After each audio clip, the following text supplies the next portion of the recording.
Hey there, and welcome to A Well-Rounded Life, the podcast, a space for creative entrepreneurs seeking an intentional life and biz filled with grace, passion, and purpose. I'm your host, Jamira. I'm a mama, wife, dessert fanatic, and on the ultimate mission to get you closer to your idea of what it means to live a well-rounded life. Right here is where you'll find curated resources, quick tips, and relatable stories, no matter what season of life you're in. So hang out with me for a bit and let's dive in. What's up, well-rounders? Jamira here, and I am back with a brand new episode with a very smart, savvy, and inspiring guest. Today, joining us on the show is my friend, sales coach, boss mom, and more, Marva Goss. Fun fact, Marva and I live not too far from each other, and we initially got connected via Instagram. We slid into each other's DM, we met in person, and have been supporting each other ever since. In spending just a few minutes with Marva, you will be blown away by her knowledge and excitement for all things sales. Sales in the creative space, in any space for real, may seem just scary, frustrating, and unattainable for some of us.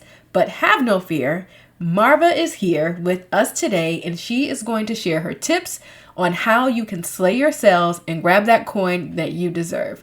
I'm going to take a minute to read Marva's bio before I bring her to the mic. Marva is a sales coach to service-based business owners that need help getting people to see the true value of their services so they can book more clients. Marva is an Air Force veteran turned business owner that loves helping her clients transform their lives by transforming their revenue. So head over to marvagoss.com so you can learn all about what Marva has going on, because you guys, she has some amazing content that you can use for your business if you are ready to level up. Without further ado, let's welcome Marva. Hey, Marva, welcome to the show. How are you? Hey, Jamira. Thank you so much for having me. I'm so excited and I'm doing great. How are you? I'm good. You know, we're just catching up with a lot going on, kids, school, life, all the things. And so I'm blessed and I can't complain because, you know, things can always be worse, right? Knock on wood, you know, with that. Absolutely. Absolutely. So for my listeners who don't know you, please introduce yourself to our well-rounders. Yeah, so I'm Marva. I'm a sales coach for female entrepreneurs that need help really showcasing the value of their services so they can book more clients and make more money. I am also mom, wife, and have a little bundle on the way. So we're really excited about that. And I am an Air Force veteran, which is something a lot of people don't know about me. So in a nutshell. That's awesome. Yes, congratulations. Cannot wait to meet the little one. And yes, the Air Force veteran thing is something that, you know, we don't see as much on your social media, but you definitely were in there. So Yeah, I think I do need to talk about it a lot because that was a big piece of my life. Right. As you can imagine, it really molded me. So yeah, I do. I'm going to start talking about it more. I promise I will. Okay, I'm gonna hold you to it. So I know personally how much you love to talk about sales, all things sales. You get excited when we talk about sales, and I cringe sometimes, right? So I'm curious to know, how did you even get into this field from Air Force and all the other things that you've done? How did you even land here? Yeah. So I left the Air Force because we had my daughter, and my husband is still in, and he's got a very like high level, just demanding position, career field. So with that said, we didn't want both of us to have to travel. We want both of us to have to go to like Afghanistan at the same time. We've been deployed at the same time early in our relationship. And you know, obviously, when you have a kid in the mix, it's like that changes everything, right? Like who's going to keep your kid for 6 months to a year? You don't want to leave your child like that. And I just had there were so many stories of women that I talked to who were like, oh, I came back and my baby was talking and walking and I miss all of that. And we're not okay with that, especially not for both of us to miss it. And so we made the decision for me to transition out to be kind of like holding down the fort for my husband and to be like the more stable person at home for my daughter. So I found the world of online business and was like, hold on, this is it. This is what I can do. I can make my own schedule. I can be an entrepreneur. I can be rich. You know how it is, right? Like, and yeah, I was just so excited. I just jumped in like, okay, well, what do I know already? And that was admin work and project management. That's what I did. I did a lot of that for the Air Force for over 10 years. And so I started my first official business doing that, getting jobs on Upwork, random jobs, making $10, $15 an hour, if that, trying to get clients and realize like, I'm not that good at like, I'm not that good at, first of all, I'm not that good at completing anyone else's to-do list. Okay. I can barely get mine together. And then also like, I'm not good at like marketing myself and talking about what I do. How in the world am I going to do this?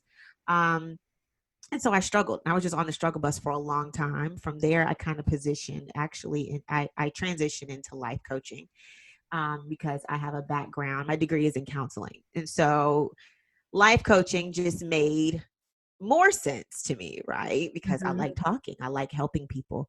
And life coaching, guess what? I also couldn't get clients. It was like the same thing. I don't know what I thought was going to change. And it was like, I didn't know how to talk about what I did. I didn't know how to really explain to people like what they would get as a result of working with me. Because, that can feel very airy fairy, like, hold on, what? If I need life coaching, I can Google, I can listen to Tony Robbins, I can listen to Eric Thomas, I can go to church. I don't need you to coach my life.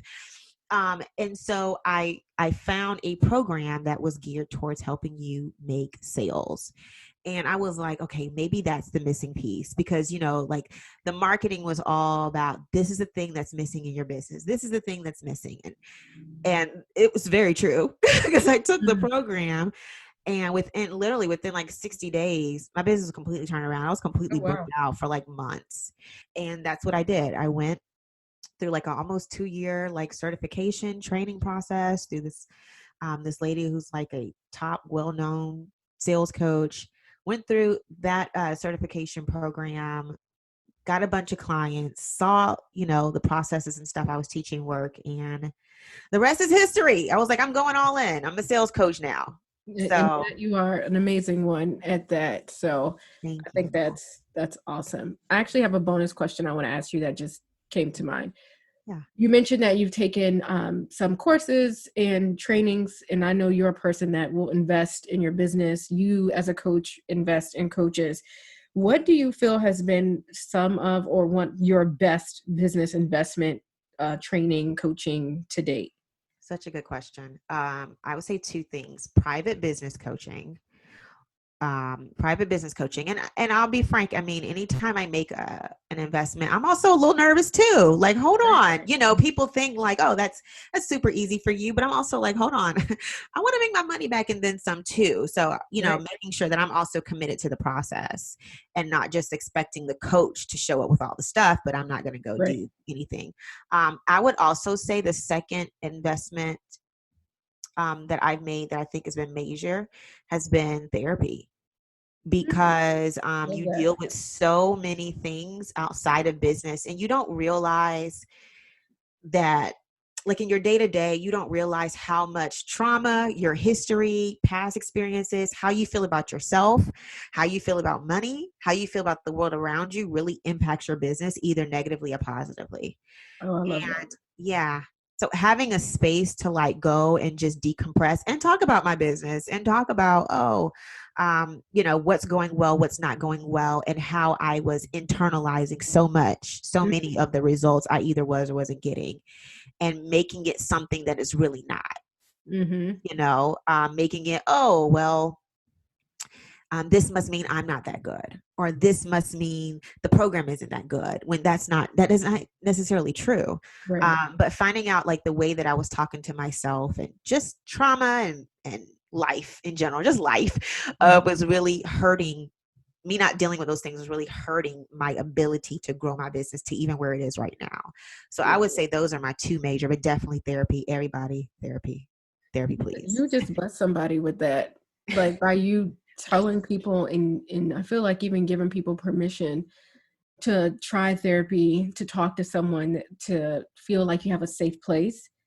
I think that is I think that is important, for people to know that they have a safe place and that it's okay. In the actual people that are growing, doing, they are seeking outside help, coaches, trainers, therapists, and whatnot. And so, the biggest part that you said is all of us have trauma. All of us have experienced things in life, and you and I have talked about that, and Yeah, we have a lot of things in common there, but you have to deal with it because it will affect your business, it affects your life, your marriage, your relationships, your friendships, and you got to find a safe place so that you can work on it and then push through and then make the money, because absolutely. that's so. Yeah. And you and I have talked in the past about this as well, about validating your offers. And people create things, but then they get excited about an idea. But how do we know that our idea of the course that we want to make or something that we want to launch is actually a good idea and we should put it out there and that people will actually buy it? So how do you even validate your offer? Yeah. Well, there's a lot of different options for that. One of my favorite ways to have my clients validate something new is to have them run a beta, of the Mhm. program. So before you come out, and I know you want to make $1 million, but before you come out and you charge us multiple four figures, for your amazing course that you just put together. But before you come out with that, like, can you test it first and see how are people responding? What's working well with the messaging? What's not working well with the messaging? Are there places even within the program people are getting stuck? Mhm. If they're not signing up, why aren't they signing up? Sometimes we're afraid to ask people that, but that's something that um, I've tried to incorporate over the past few years of, like, if I do a launch or something, but sending out a survey and being like, hey, I saw you click the button, but why didn't you buy? Like, what was the reason? And sometimes it's something that we feel is really small, like, oh, I didn't even think about that, right? Mhm. It may not always be the cost. And so I would definitely say beta. I would definitely say, once you've run that beta, find out why people didn't sign up. Beta doesn't mean free. I want to make sure I make that very clear, because a lot of people come to me and they're like, "Oh, so I should just do it for free." I'm like, "No, boo boo. No, we're not. We're No. not doing it. We're not doing anything for free. Marva is like, nothing is free. My time. Yes. It's We talk about valuable." that all the time where you're like, no, I don't do free. It's so true. I just can't. I can't bring myself to it because you don't value it the same, right? Right. Like, when you go and you put your money into something, you show up differently, Absolutely. right? And you want people that are going to show up for the process and for the results and the transformation that you're Absolutely. going to help them get. So they need to have skin in the game too. So Absolutely. definitely making it maybe a lower price than what it would normally be, whether that's a couple $100s off or $100 off, whatever. And I think it's great to be transparent too, right? About, like, hey, this is a beta offer. So that means everything's not going to be perfect. Exactly. And also, by doing that doesn't mean it's got to be trash, but so then if they go in and it is great, it's not always going to be perfect, and that's okay, because if I sell a beta program, I let people know up front, it's a beta, it's not perfect, this is the first round, I want to get your feedback, I want to help you get results. They go through it, but even though it's not perfect, it's great, right? Right. Like, you can tell I really put effort into it. Then people are going to be super happy. They're going to be pleased. They're going to feel like, I should have invested $10,000 in this program. Let Mhm. me give you this amazing testimonial. And it's so much easier to even sell it after that, right? Because you've already taken some people through.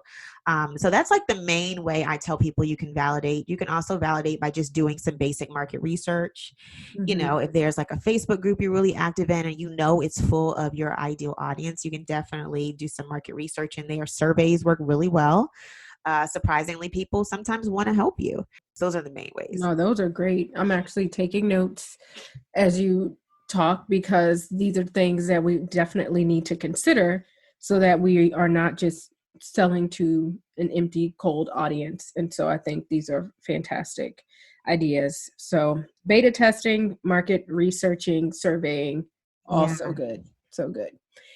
And so I know you probably get this question a lot and you probably deal with a lot of this with the clients that come to you. So what tips do you have for someone that is feeling not so confident about selling? Raise his hand high. We're going to get you out of that, Jamira. We're Yeah, going I to get know. you out of that. I am I'm a, determined. I'm a work in progress, guys. A couple of things. One, I need you to be sold on your service or your program or your course before you try to sell any of us. Mm-hmm. Because one of the things people don't realize is that confidence sells too. If I show up and I'm excited about my program, I have put all this time and energy into it. I know it's amazing. I know it's transformative. I know, if you've done a beta, you're also even more confident in it, right? Because Right. other people have told you it's amazing. If I show up completely confident that no, this is amazing and you need this in your life, people are going to also buy into that. People are also attracted to confidence. And when you're not confident, people are also turned off by that. It's also like it repels people, because who wants to work with someone who's not that sure about their pricing, who's not that sure about the offer or if it's good for me. So I definitely think spending time making sure that you are sold on what you're selling before you try to offer to everybody else is really important. If you're not sold, you're not sure it's great, then I always say go back to the drawing board. How can we make it better? Right? Like, what can you do? What would you want? What can you do to make it just like, oh my gosh, this is amazing? What would you love to see in a program like that if you were going through it and someone else sold it to you? Right. The other thing I want people to really remember about selling, and I think it helps build your confidence, especially us women, because we are adamant about not wanting to be pushy car salesmen. We are adamant about not wanting to make people feel uncomfortable or make ourselves uncomfortable. But if you go into whatever it is you're doing, your launch or a consultation call or a DM conversation, remembering that selling at its core is just serving. And so if I have something that can really change your life, change your business, improve whatever outcome for you, if you're a health coach and you can help someone lose weight, if you are a wedding planner and you can give someone their time back by taking that off of them, whatever it may be, you are serving people when you make that offer to them and they take you up on the offer, right? So by selling, all I'm doing is putting the opportunity out there for me to serve you and to help you get whatever result or transformation it is you're looking for related to what I do. I love that. Selling equals serving. It's a confidence booster when you really think about, I spent the time to create this thing and I know I can bless someone and make their lives easier. And that is like with the course, the Systems for Your Sanity course. It's legit the epitome of serving. Like, I know I have resources and tools and things that will help other busy moms. Why am I keeping it all to myself? I have a gift that I feel like will help them and their families. I need to show up and I need to serve them and stop playing games and be confident about it. Because the other thing is, you made me think about, like, with when you're courting somebody, you want them to be confident and have some swag about what they're selling, which is their stuff. Right. Right? Yeah, you don't want them to be like just in a shell and nervous, even though they know they've got the total package. Confidence. You see someone walk in a room, confidence, it gets your attention for It sure. does. It's attractive. It's Exactly. attractive, not just in our personal life and relationships, but it's attractive in marketing too. Yeah, because my eyes are locked in on the person that shows up smiling, happy, feeling good about it. And that's like when I watch her Instagram stories, I'm like, she knows her stuff. She's confident. She knows she's about to like help somebody make their millions. So, but Listen, it's true though, but right. you have receipts to back it up. And so that's important too. It definitely is. I'm not going to buy something from somebody and spend my hard-earned money if they're like, well, I think it's okay. Yeah, this little program I created. Like, no, Yeah. get Yeah. excited about it. And you just said something so key. I just want to add real quick here, if you don't mind. Go ahead. Because, and this is something that I cover in Slay Your Sales, the Slay Your Sales course, is language. Because you just said something, you said, I think it's okay. And people do. They say things like, I have calls with people who I want to work with them or I want to get in their program. I'm like, oh, I want to learn more. And they're like, I think it'll help you. And I'm like, don't ever No, say you think it's going to help I me. know. No, Yeah. I know it's going to help you, right? So it's those things that seem so small that say a Mhm. lot to someone psychologically. Like, hold on, you're not that sure because Right. I think, or maybe sounds like you're not that sure. So I'm not that sure I'm going to pull out my credit card and invest in your program. No, that's a great point. And okay, so changing the language, thinking versus knowing, because Yeah. we really do know that it will do what we say it's going to do, but we just try to humble ourselves a little bit sometimes, but that doesn't always get the job done. So put your chest out a little bit more and be confident that you've got the gold and that they will definitely take hold to what you're selling. Yeah. I And love as that. coaches, like we also put too much pressure on ourselves, right? So part of the reason why I think we also use words like think and maybe or is because we feel like, well, I can't guarantee they're going to do the work. And if they don't do the work, they're not going to get the results. Well, these are also adults. Okay. So Part. whenever you are making your offer or selling your program, whatever results it is you're talking about, you need to be thinking about the person who shows up, does the work, asks for help, right? So your ideal best student, what kind of results will they get?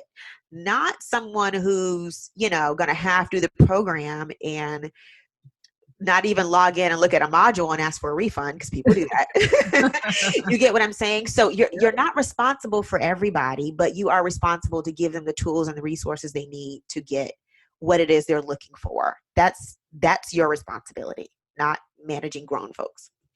That is a great point. And I love how you are reminding us, you said to sell to your ideal best student and not the ones that aren't ready, but the people who actually are ready and they did Yeah. spend their money and they did do their research. And I think, that's key because there are people who just aren't ready and they will buy your program.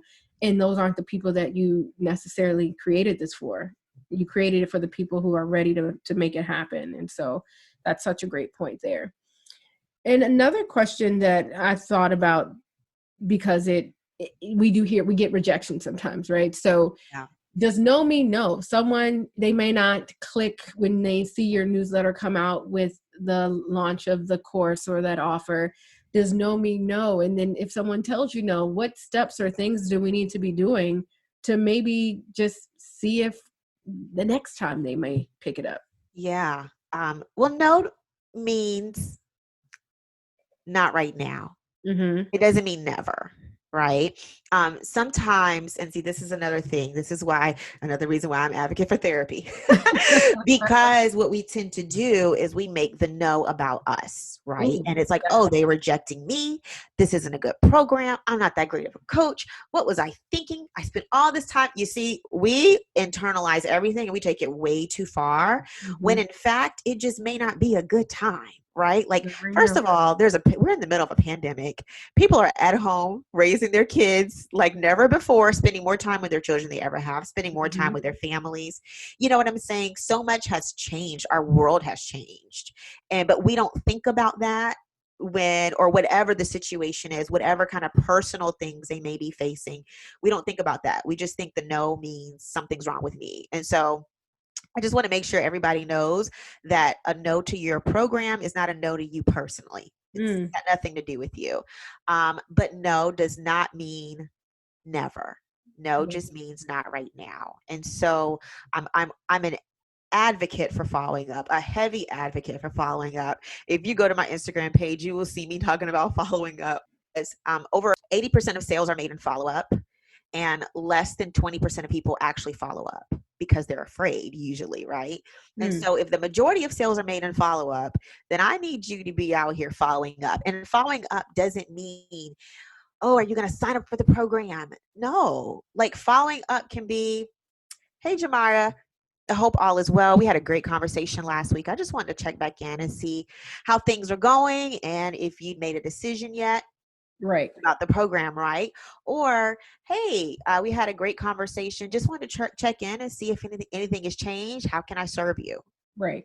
No, You you're know, right. Because actually last week that happened. I hadn't heard from a client after we had a call and I followed up and they were like, oh, I'm so sorry I haven't gotten back to you. Yes, I saw your email. As a matter of fact, let me go complete the form now so that they can onboard. And otherwise, it could have just fallen through the cracks. They could have gone on, and I could have gone on, and then they might have found someone else. But I was adamant that I was going to follow up with them because I knew that they would be a great fit for the intensives, that I am doing right now. So it works. It definitely works when it's that saying, what closed mouths don't get fed. So you definitely have to you have your face and you're like, yes, yes, absolutely. You have to show up for yourself and be your own advocate in the sense of, speaking up. So I love that. I love that. Absolutely. And then as far as like when we should follow up, when is it too soon? When is it too late? When should we be following up with people? Yeah. So I give a full timeline, like example in Slay Your Sales, but if you had a call or conversation with someone today and they were on the fence or they were, whatever they had to do, right? Check their finances, talk to their spouse, you know how it goes. Check back in within 24 hours minimum. This is the thing, the more time we give people between them telling us maybe or yes, and then them hearing from us again, like the more space, somebody else is going to come in and sell them something else. And it may not even be related to what you're offering. Or as good as what you're offering. Yeah. And then this is the other thing about following up. People are just busy, right? Like Jamara, I go, and you're a mom, so I know you get this. I'll go from making dinner to checking my email to vacuuming the floor to thinking about, you know what I'm saying? A book I want to get. Like we change tasks so much. So it's not always that they just didn't sign up or they don't want it. It could be that they're just busy and they forgot about you. Aside from the fact that we see like a Facebook ad every 3 or 4 posts every time we open it up, right? That catches your attention. There's always something grasping for our attention with social media and just the internet in general. And so because your audience or your potential client has so many distractions in their life, especially if you're working with mothers, because they have so many distractions and things going on, you can't just assume that they don't want what you have or that, they didn't like your product or your service. So definitely follow up at a minimum within 24 hours. I'm so guilty of that.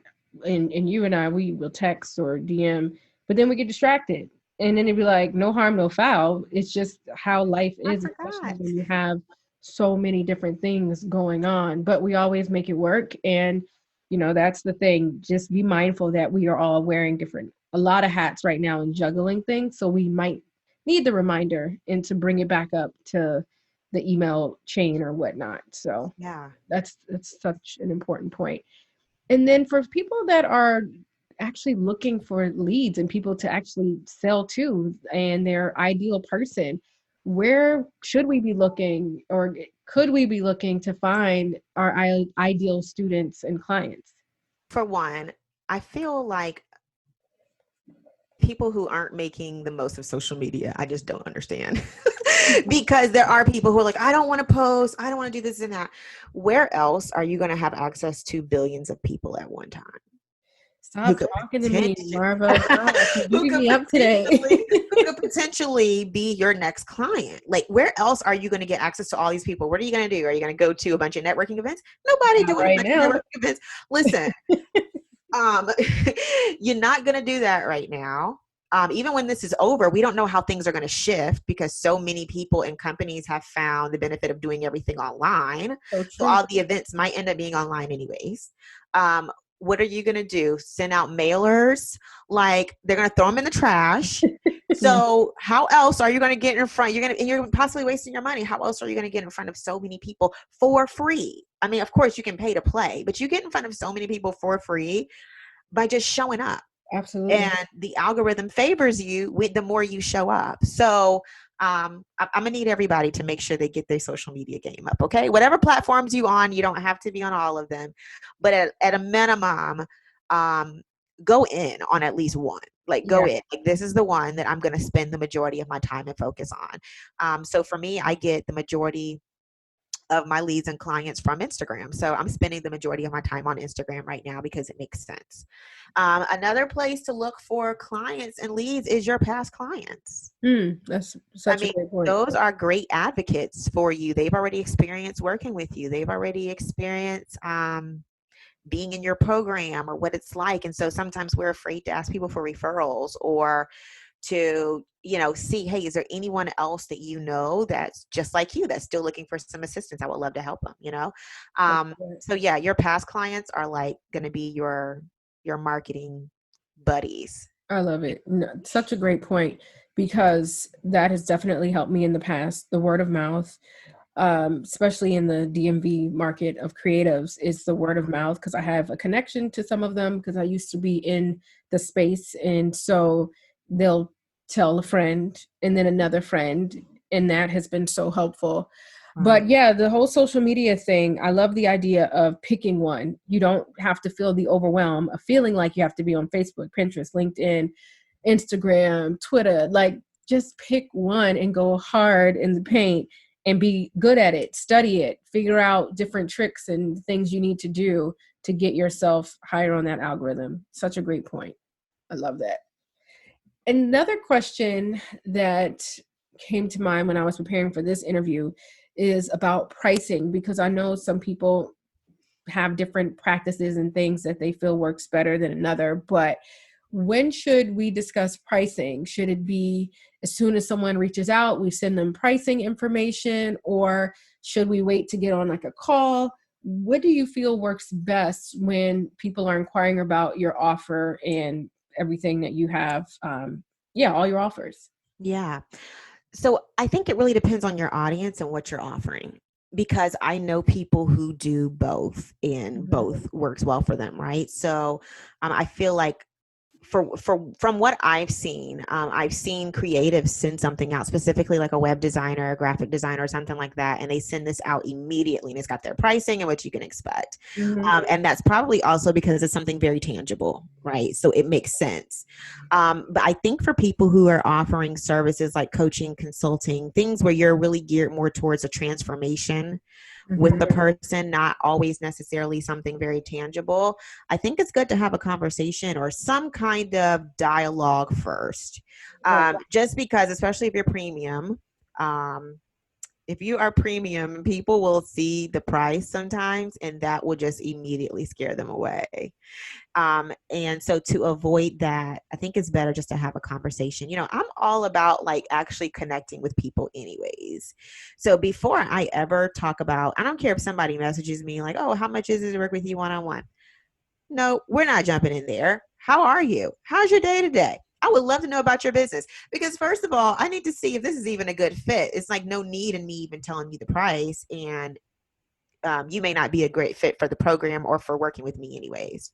So I always jump in, just spending time getting to know people before I do. But of course, I offer more like a transformational type service. Okay, Marva. So what if we are intimidated or feel that we are just overwhelmed on social media with all the noise and everything happening over there? Yeah, it can be very overwhelming. I totally understand. I think one of the great things you can do is, I have that timer set up on mine that you can set up through iPhone. I don't know if every phone does that, but it lets me know like, oh, you've been on for 30 minutes. And I'm like, okay, that's enough. Because you can get sucked in. You know how it is. You be looking at some funny video and then you look up and you're like, hold on, an hour just passed. And what did I just do in my life? Right.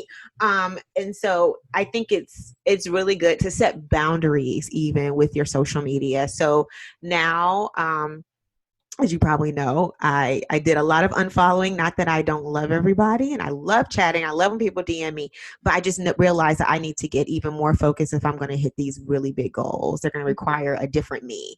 And so that me has to be super focused and not waste any time. So definitely setting boundaries with like, okay, what times am I going to get on? I'm going to post. I'm going to make sure I engage with people. But outside of that, there's no other need for me to be on there. Right. So yeah. Yeah. Marva is the queen of setting boundaries, not letting people steal her time, her joy, or anything else. Okay. You probably follow 3 people on Instagram. We still interact, but it's like, oh, she not playing with y'all, because she's limiting the distractions. And I don't think people realize that as adults, we might have to set boundaries the same way we have to do with our children.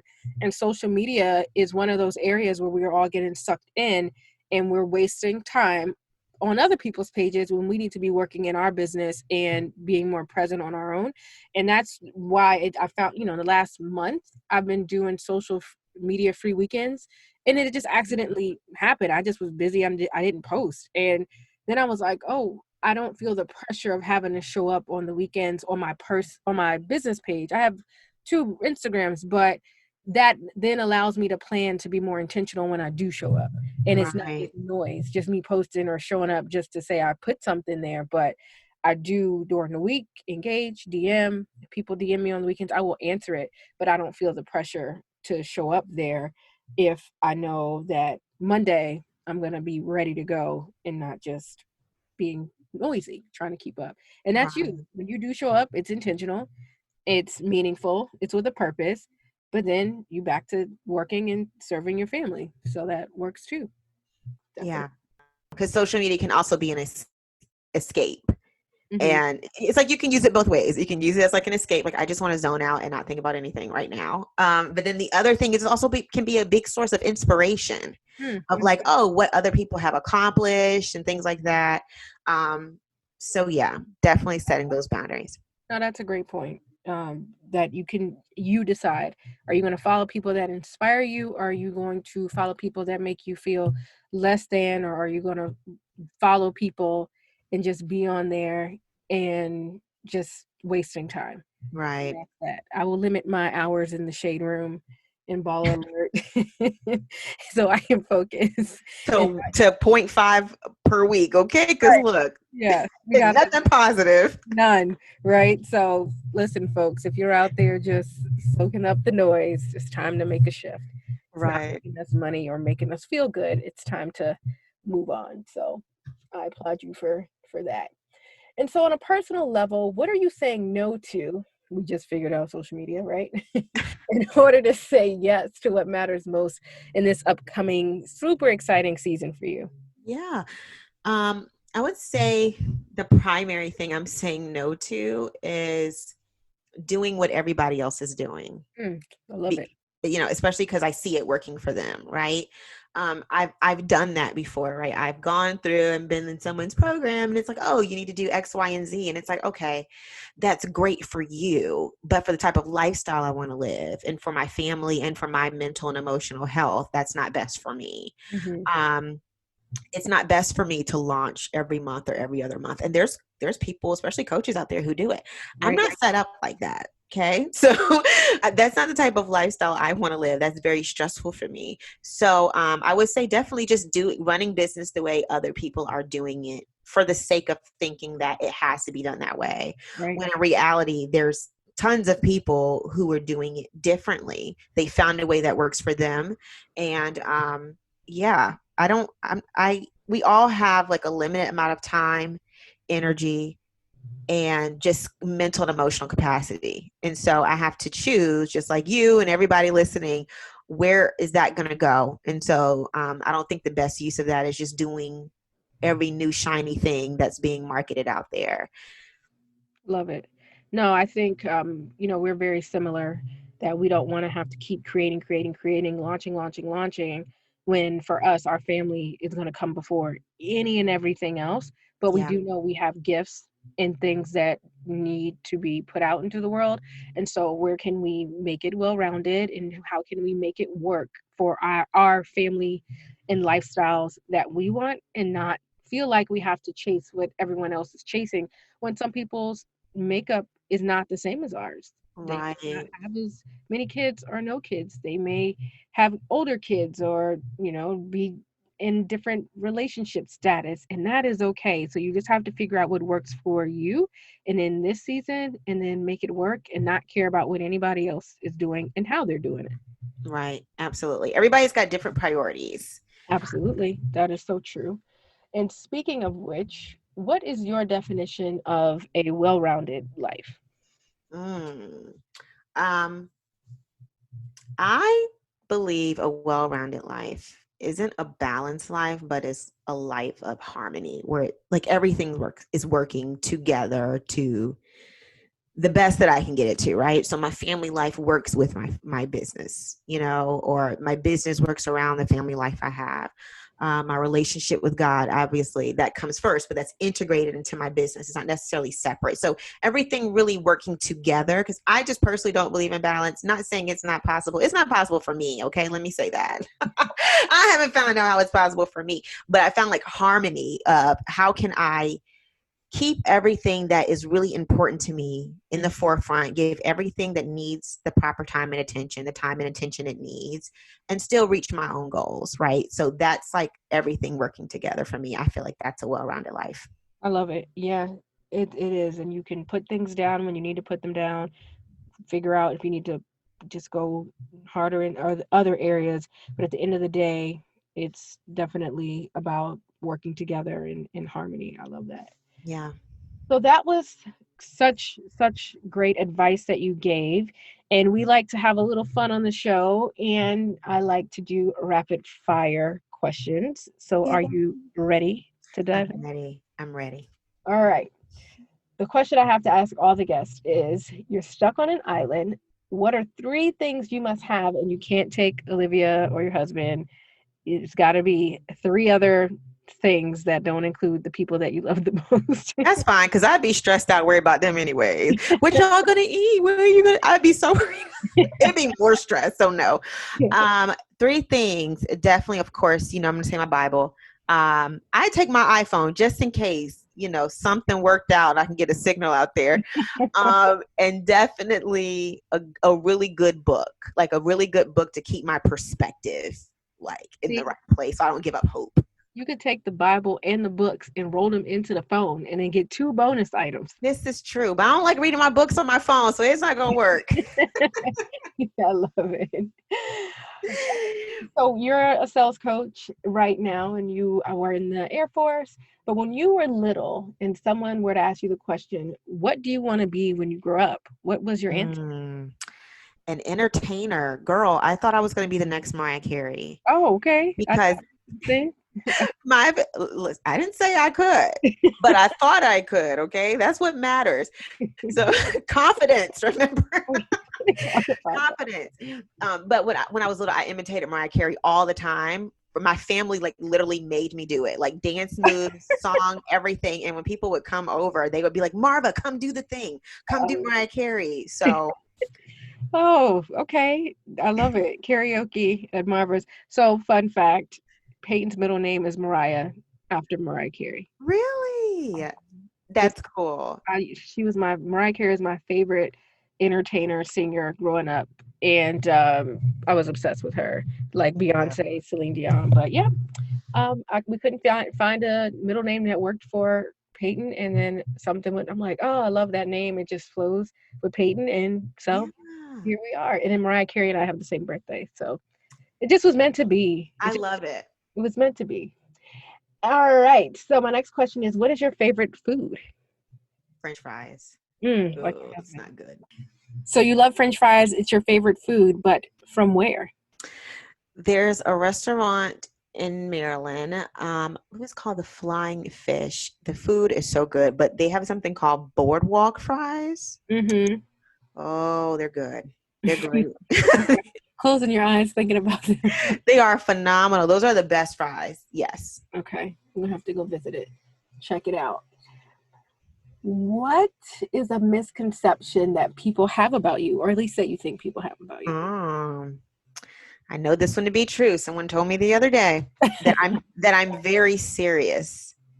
Really? Yes. People have told me that, like, oh my gosh, I think you're so serious. And I'm like, you have no idea. But I understand how it can come across that way on social media, right? Because I'm talking business. So I'm like, right. All things business. Yeah, I get it. What is something that is on your bucket list? Oh, to go to Egypt and see all of the pyramids. Like, I have to. Everything. You want to see everything. Everything. That's good. We were supposed to be in Egypt for my husband's birthday this year. Really? Yeah, COVID. Man. Cancel that real quick. What is the nicest thing that someone has done for you? Oh gosh. the nicest thing someone's done when I was in the Air Force, my first supervisor helped and her husband helped me get a car. I was like in a bad place and I got out of a horrible relationship and the guy had a vehicle and I didn't. Mistake number one. Listen, he had a vehicle and I didn't. So when the relationship, it broke off, I was just like up a creek.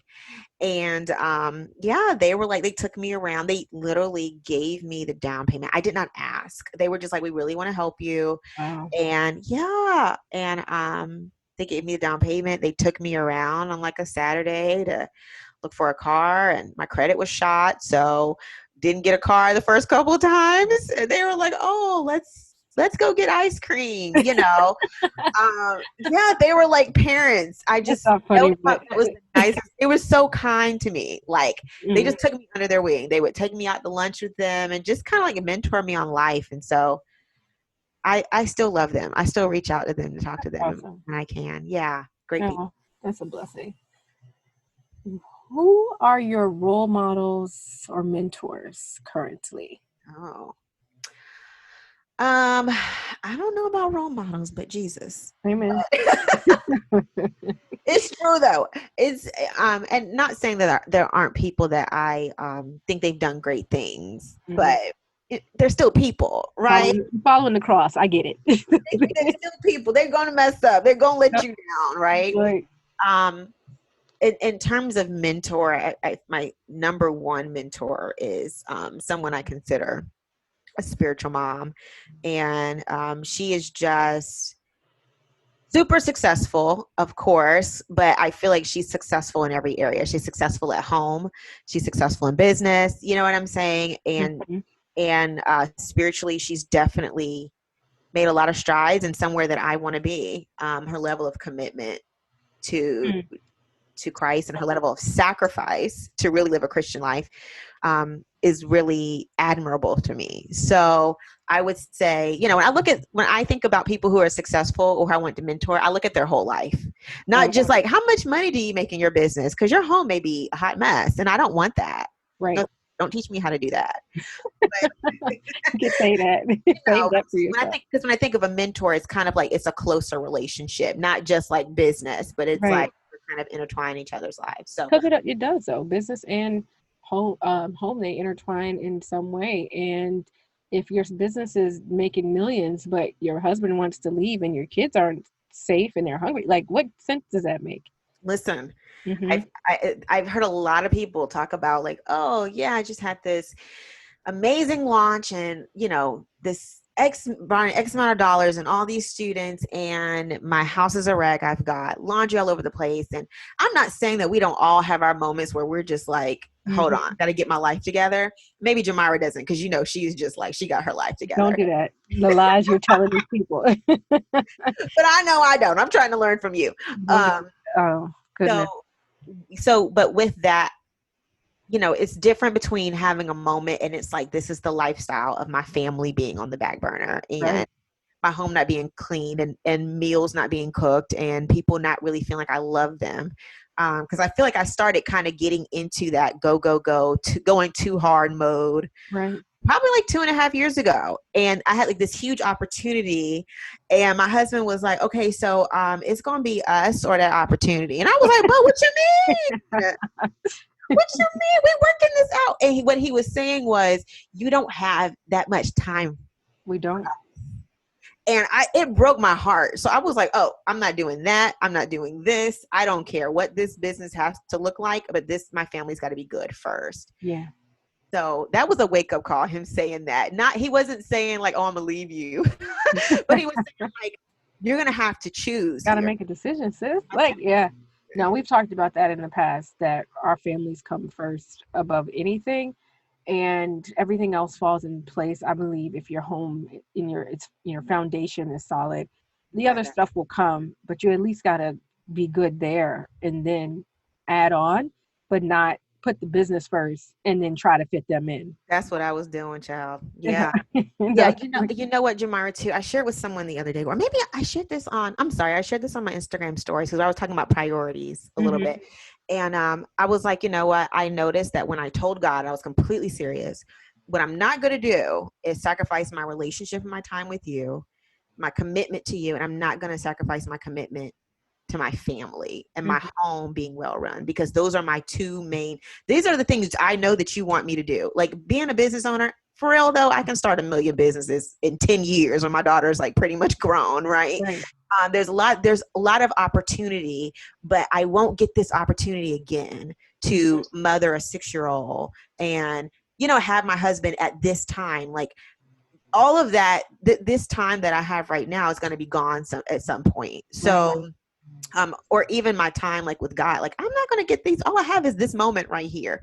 So I feel like when I made those decisions, like things started clicking totally differently than they were in the past. And things also became easier because I was like, look, whatever, if this thing works or doesn't work, it is what it is. I have the things that are most important to me.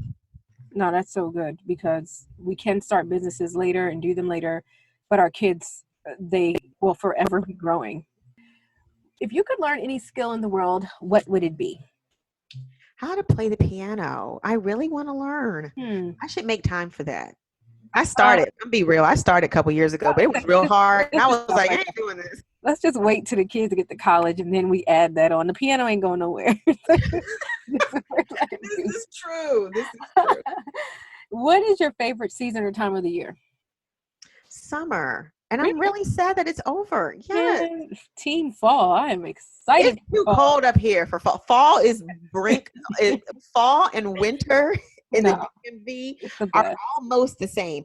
Girl, it was 40 degrees outside the other day. And I was like, you know what? But see, it warms up. So you got to get used to it. Welcome, fellow Virginian. I've been here for years. I'm not used to it. What is your guilty pleasure? Probably junk food. Like candy. I am like gummy bear, all stuff that kids eat that I feel like I'm really too old to be like sneaking and buying and trying to hide from my husband, but I do. I just bought some lemon heads yesterday and hid them for my kids. Girl, Mike and Ike's, yeah, absolutely. I have an empty box here and my husband will see it and be like, oh, I see you got a little something. You got an excuse right now though, so you're good. But I do this year round anyways. I devoured this in the car. This is a box of Mike and Ike's. I devoured this in the car. I was like, I don't want anybody asking for any. This is all mine. Judging me. See, I eat my food in private so that they don't ask me for anything, because they sure will. Then you feel bad and then you got to share. And right. It's like, oh, you have one. No, 0. Because if you never try it, you don't know what you're missing. I'll be like, you don't want this. This is nasty. You really don't want this. So it works. With my son, my daughter, she hip, but my son is still like, oh, I don't want it. If you tell me it's nasty, you're not going to eat it. Really? If I tell my daughter it's nasty, she's like, let me see. Let me try. Oh, man, I love Olivia. All right. So this was fantastic. And you mentioned social media, and Instagram is where you hang out. So where can people connect with you? What's your Instagram handle? Are you on Facebook, website? Where can we keep up with you? I am primarily on the gram. So you can find me at Marva Goss, MarvaGoss. And come send me a DM. Come chat with me. I love connecting with people. Love it. Thank you, Well-Rounders, for hanging with Marva and myself today. I know you were blessed by her wisdom and all the amazingness that she left us with. Be sure to connect with her over on Instagram. Now is the time to start thinking about what you will be selling and focusing on as we close out 2020 and move into a new year.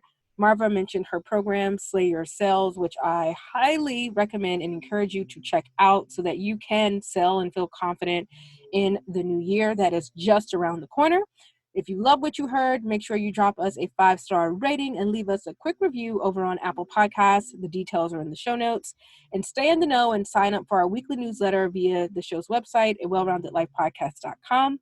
And lastly, I'm always excited to hear from you, so say hi over on Instagram. I'm at Coach4Creatives. Until next time, stay safe, stay positive, and go slay those sales. Bye, guys. friends, thanks for kicking it with us this week. Remember to subscribe so you're notified when a new episode airs. I'd love it if you leave us a review and share this goodness with your squad. Until next time, seek a well-rounded life and remember to focus on what matters most.